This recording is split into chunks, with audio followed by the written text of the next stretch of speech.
తీసుకొని వెళ్ళి వారి ద్వారా తెలంగాణ రాష్ట్రాన్ని ఇంకా ఎక్కువ అభివృద్ధి చేసుకునే ఒక ప్రయత్నంలో భాగంగా నా ప్రయాణం సాగుతుంది. నిజంగానే మీ కష్టం, మీ శ్రమ, మీరు పడ్డ బాధలు అన్నీ కూడా ఈరోజు అన్నీ కలగలుపుకొని ఈరోజు చూస్తే కట్ చేస్తే ఇక్కడ ఎమ్మెల్సీ స్థానంలో కూర్చోగలిగారు. It's great. కానీ మీ పార్టీలో మీరు అన్నారు ఇందాక, మా పార్టీ వాళ్ళే నన్ను వెనకలాగే ప్రయత్నం చేశారు, వీడి పని అయిపోయింది, ఇంక వీడింతే రాజకీయ సమాధి వీడికి ఇక్కడితో కంప్లీట్ చేసేయాలని చెప్పేసి గతంలో మీకు వినిపించాయి, మీరు బాధపడ్డారు అన్నారు. సో అప్పుడు మీ రియాక్షన్ ఏంటో నాకు తెలుసు.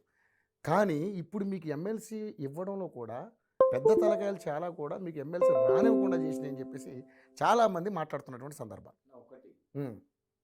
నన్ను నా సొంత పార్టీ వాళ్ళు తిట్టిండ్రు అంటే వాళ్ళని విమర్శించని కాదు. వాళ్ళు ఏమనుకుర్రు అంటే చిన్నపిల్లగాడు అవగాహన లేదు, అవకాశం రాగానే హుజరాబాద్ ఎమ్మెల్యే టికెట్ అని చెప్పగానే పుసపుసపోయి పోటీ చేసిండు, రాజకీయ అనుభవం లేదని చెప్పి వాళ్ళు భావించారు. కాకపోతే ఒక్కొక్కరికి ఒక్కొక్క వే ఆఫ్ మైండ్ సెట్ ఉంటుంది. అంటే ఒక్కొక్కరు పొలిటికల్ జర్నీ ఒక్కొక్కరు ఒక్కో రకంగా ట్రావెల్ చేస్తారు. సో నా పొలిటికల్ జర్నీ నేను ఆలోచించేది నా విధానం ప్రకారం నేను పోయినాను. సో ఆ ఎన్నికల్లో నా పరిస్థితి ప్రకారము హుజరాబాద్ బై ఎలక్షన్స్లో కంటెస్ట్ చేయడం, 28 సంవత్సరాలకి కాంగ్రెస్ పార్టీ ఒక లాయలిస్ట్ లెక్క నన్ను గుర్తించి నాకు టికెట్ ఇచ్చింది. సో పార్టీ నిర్ణయించి బరిలో దిగు, యుద్ధం చేయను, టెన్షన్ పడకు, మేము నీ వెంట ఉన్నామని చేసినాక నేను యుద్ధం చేసిన. ఆయుధాలు లేకపోయినా నేను బరిలో దిగి యుద్ధం చేసిన. యుద్ధం ఎవరితోటి చేసిన?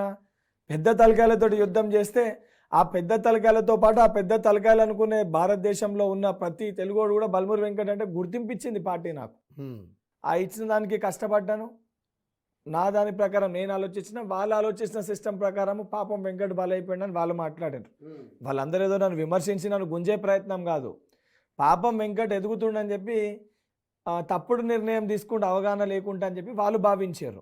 సార్ నేను కూడా సమయం కాలం సమాధానం చెప్తుందని చెప్పి వేచి చూస్తున్నా. ఇప్పుడు మీరు అనేది అది సమాధానం చెప్పింది. ఇంకోటి, పెద్దలు ఎంతోమంది ఎమ్మెల్సీ ట్రై చేసిరనంటే తప్పనిసరిగా పెద్దలు ఎవరైతే ట్రై చేశారో వాళ్ళకి సముచిత స్థానం పార్టీ కల్పిస్తుంది. ఓకే. కానీ యువతని కాంగ్రెస్ పార్టీ ప్రోత్సహిస్తలేదు, యువతకి కాంగ్రెస్ పార్టీలో స్థానం లేదు, యువకులకు ఎక్కడ అవకాశం ఇచ్చారు, పార్టీ లాయలిస్ట్ని ఎక్కడ పట్టించుకోరు, టికెట్లు అమ్ముకున్నారని చెప్పి విమర్శలు, టికెట్లు బయటి పార్టీ వాళ్ళకి ఇచ్చారని విమర్శలు అనేకంగా మాట్లాడారు. కానీ కాంగ్రెస్ పార్టీ అధికారంలోకి వస్తే నికార్సైన కాంగ్రెస్ పార్టీ కార్యకర్తకి రేపటి కాంగ్రెస్ పార్టీ భవిష్యత్తు అయిన యువతకి పెద్ద పీట వేస్తామని ఒక మెసేజ్ ఇవ్వాలనుకోరు. ఆ మెసేజ్ అదృష్టం ఏంటంటే బల్మూరి వెంకట్ రూపంలో ఇచ్చే పరిస్థితి అవకాశం పార్టీ తీసుకుంది కాబట్టి నేను అదృష్టవంతుడు. సో